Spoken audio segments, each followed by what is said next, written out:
Hi friends, welcome back to your own guide to success.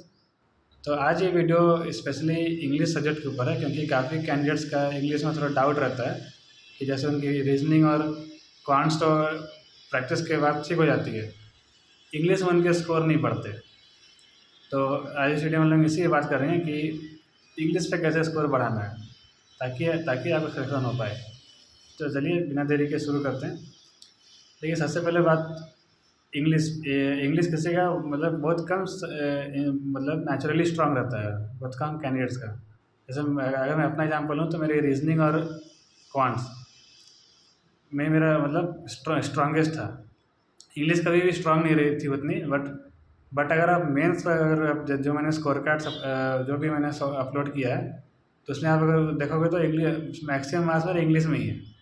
तो mains में 40 में से 30+, प्रीलिम्स में 30 में से 20+, ये नॉर्मली आ ही जाता था मेरे इंग्लिश में। तो कैसे मेरी इंग्लिश स्ट्रांगेस्ट ना हो के भी सबसे ज़्यादा नंबर मेन से मुझे दे गया। तो आज इस वीडियो में आपको अपनी स्ट्रैटेजी बताऊंगा और आपको क्या करना है, ताकि अभी ये जो 4-5 महीने जो बचे हैं, 4 महीने बेसिकली, तो उसमें आप अगर इसमें आप इंग्लिश को भी पकड़ पा लोगे। तो देखिए, सबसे पहले तो इंग्लिश में जो आपको टाइम मैनेजमेंट का कोई मतलब उसका टेंशन नहीं लेना है।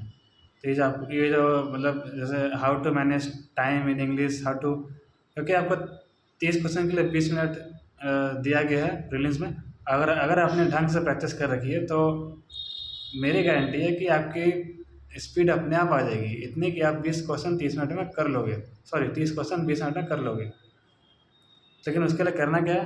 तो देखिए, 4 चीज़ें इंग्लिश में मेन है। सबसे पहले कि आपका रीडिंग कम्प्रीहेंशन, क्योंकि 8 से 10 नंबर प्री में और मेंस में भी 2 रीडिंग कम्प्रीहेंशन आ जाती है। तो इसको कैसे करना है, तो इसके लिए मैंने काफ़ी सारे सजेशन हर वीडियो में दिया हुआ है। न्यूज़पेपर रीडिंग बहुत ही अंडररेटेड एडवाइस है, सजेशन है। क्योंकि देखिए, मुझे हमेशा रीडिंग कम्प्रीहेंशन में हमेशा एक आध नंबर वो जो अगर सिनोनिम एंटोनिम्स में कम हो गए तो ठीक है, नहीं तो बाकी उसमें फुल मार्क्स आते थे। क्यों? क्योंकि मेरा डेली का 1 घंटा न्यूज़पेपर रीडिंग शेड्यूल रहता था। अब देखिए, न्यूज़पेपर रीडिंग से होगा क्या?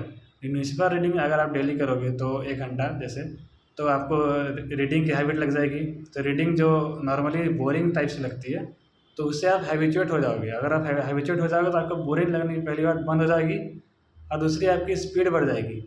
अगर आप अभी से स्टार्ट करोगे तो आप नोटिस करना कि अभी आपको वो पैसेज को पूरा समझ के पढ़ने में जो टाइम लग रहा है, और अभी से 2 महीने बाद अगर आप उस पैसेज को पढ़ोगे तो कितना टाइम आपको कम लग रहा है, ये आप साफ अंतर आप देख पाओगे अगर आप डेली आपकी प्रैक्टिस बनी रहती है तो। और इससे एक और फ़ायदा क्या रहा है कि आपको जो डेली न्यू न्यू वर्ड्स कुछ पता चलेगा। अब उसका करना क्या है, तो जैसे कुछ न्यू वर्ड आपको पता चले तो उसके मीनिंग आपको देखना है गूगल से, और उसके सिनोनिम्स एंटोनिम्स वहाँ पे आते हैं। इससे क्या होगा कि आप एक वर्ड से आपके मान लीजिए 4-5 सिनोनिम 4-5 एंटोनिम आपने देख लिए, तो एक वर्ड से आपकी 10 वर्ड कवर हो गई। तो वो वोकैब में भी आपकी हेल्प करेगी।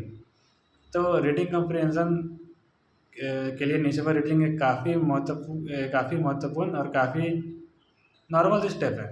आपको बस इंग्लिश न्यूज़पेपर लेना है और शुरू हो जाना है। तो इससे आप डेली अपने शेड्यूल में डालें, डेली सुबह 1 घंटा, क्योंकि मॉर्निंग टाइम माइंड फ्रेश भी रहता है, तो ये बेस्ट टाइम रहता है किसी रीडिंग के लिए। तो ये हो गई न्यूज़पेपर रीडिंग, और इसी से आपकी आरसी पूरी तरह से कवर हो जाएगी। इसके अलावा बस आपको प्रीवियस ईयर पेपर और सेक्शनल मॉक, बस इतना ही लगाना है। उसके बाद आते हैं जो इंग्लिश में दूसरा सबसे बड़ा है, कौन से ये है कि पैराजम्बल्स। अब पैराजम्बल्स में आपको करना क्या है? पैराजम्बल्स में देखिए, प्रीलिम्स में 5 नंबर की आती है और मेंस में भी कभी 1 या कभी 2 आती है। बस यही कि लेवल अप हो जाता है। तो कैसे करना है, तो फिर मैंने क्या किया था, निमिषा बंसल मैम की एक वीडियो है जिसमें उन्होंने काफ़ी अच्छे से और काफ़ी सरल रूप से पैराजम्बल्स की जो बेसिक चीज़ें हैं वो बता रखी है। मतलब उसमें उन्होंने पैराजम्बल्स सॉल्व करके नहीं दिखाया, उसमें उन्होंने ये बताया कि आप कैसे सॉल्व कर सकते हो। अगर आप वो वीडियो देखोगे, मैं जो भी वीडियो बता रहा हूँ वो सारे लिंक्स आपको इस वीडियो के डिस्क्रिप्शन में मिल जाएगी। अगर आपने वो वीडियो देखा है, उसमें उन्होंने काफ़ी अच्छे से बताया कि कौन सा सेंटेंस आपका बिगिनर हो सकता है, कौन सा आपका मिडिल में होना चाहिए, कौन सा आपका एंडिंग सेंटेंस होना चाहिए। जैसे अगर किसी सेंटेंस में कनेक्टर से स्टार्ट हो रहा है, एंड, बाय द वे, और इस सब से, तो ये सब ये सब कभी स्टार्ट या एंड में हो ही नहीं सकता। ये सब एंडिंग, सॉरी, मिडिल में होगा। तो वो वीडियो देखने के बाद और उसके बाद आपको अपनी प्रैक्टिस करनी है, और आप 1-2 महीने बाद अगर देखना, आपकी पैरा सैम्पल्स आप प्री के तो आप बहुत आराम से कर लोगे, मेंस के लिए आपको प्रैक्टिस चाहिए होगी, तो वो भी प्री के बाद हो जाएगी। फिर आते हैं वोकैब पे।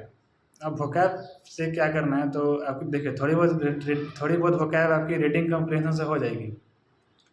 अगर आपको ज़्यादा अच्छे से करना है तो आप वर्ड पावर मेड इजी की बुक ले सकते हैं। 700 पेज की बुक है, आपके पास 4 महीने का टाइम भी है, तो अगर आप अभी से शुरू करोगे तो आप उसे ख़त्म कर भी लोगे। और नहीं तो अगर आप बुक नहीं लेना चाहते हो तो यूट्यूब में भी एक लेक्चर पड़ी हुई है, वीडियो लेक्चर, जिसमें पूरा वर्ड पावर मेड इजी का पूरा वीडियो लेक्चर है, जिसे मैंने देखा था।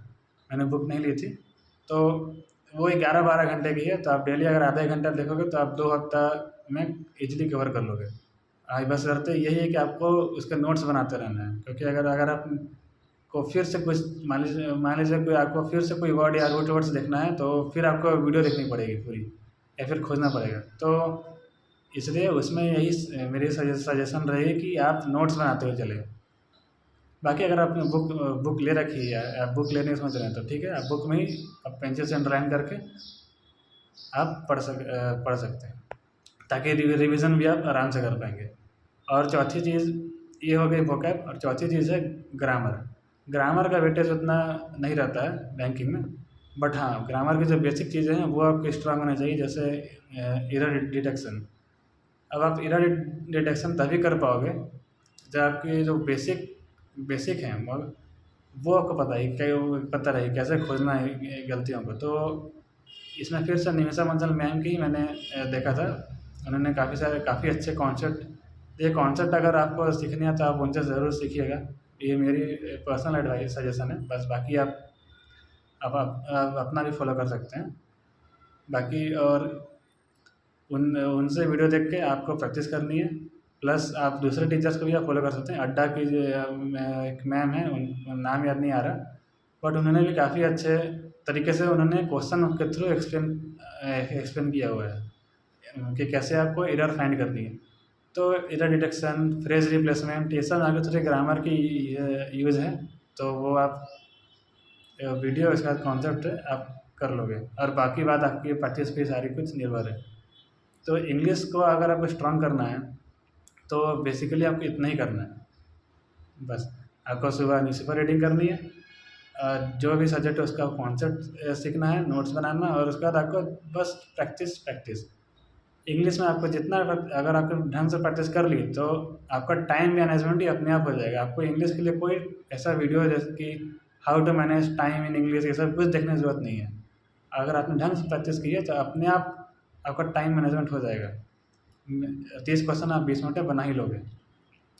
जिनका नॉन इंग्लिश बैकग्राउंड है उनके लिए एक सजेशन ये रहेगा कि वो थोड़ा बेसिक से शुरू करें, नॉर्मल से, जैसे नॉर्मल ग्रामर में जैसे नाउन, प्रोनाउन और रीडिंग कंप्रेशन की जो मैंने बताई थी, नीचे पर रीडिंग में थोड़ा सा मतलब ईजी लैंग्वेज उठाएं, तो क्योंकि उनको थोड़ा सा टाइम लगेगा।